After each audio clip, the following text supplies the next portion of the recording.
So now let's see what exactly this looks like in practice. So when we want to convert from one unit to another using an equivalency statement, we're going to write those as fractions, or ratios is what we're calling them. And there's a reminder down here. A ratio is a fraction. We're going to use the fraction version of ratios. And those are the same thing as division problems. Fractions are really division problems.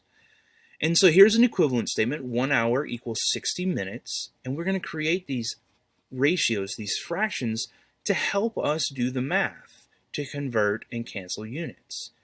All right, so we can write 1 hour equals 60 minutes. We can write it two ways. We can say 1 hour over 60 minutes, or we can write 60 minutes over 1 hour. You can flip them. Both are acceptable ratios to use to convert between hours and minutes. But how do we decide which one to use? That's a great question. Let's talk about that next. I'm sorry. First, there's a check for understanding. So we want to write our equivalent statements as ratios of units, those fractions for these two equivalent statements. So here we have 1 year equals 365 days. Now guys, this part is going to be fractions. So you're going to want to write those on paper, take a picture, and upload them to this section. Okay? And you can wait until we're completely done with this slide to do that. So 1 year equals 365 days. So let's create some ratios for that. We can write our fraction bar, and then we can put 1 year over 365 days. Those are equal. Or we could create a different fraction where we flip it. We could have 365 days over 1 year. Also completely acceptable. All right, let's do another example. 1 liter equals 1,000 milliliters. We can write that as a fraction as 1 liter over 1,000 milliliters, or we can flip it. We can write 1,000 milliliters over 1 liter. Each of those is a completely acceptable ratio of units to use. So we still have that question. How do we know which one to use? Well, let's see.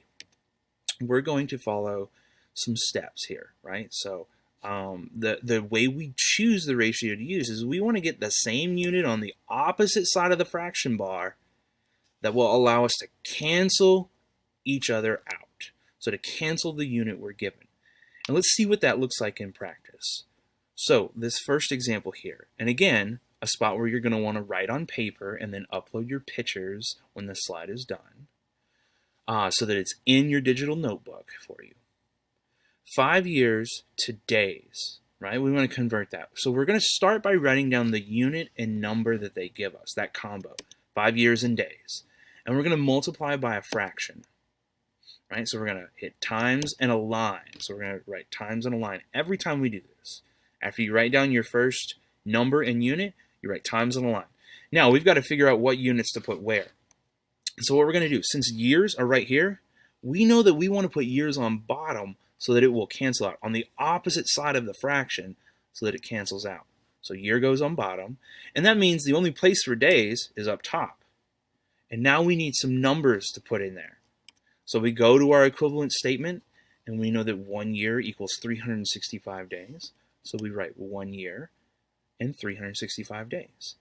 Now what's going to happen is we're physically, when we write, we're going to cross off the word years.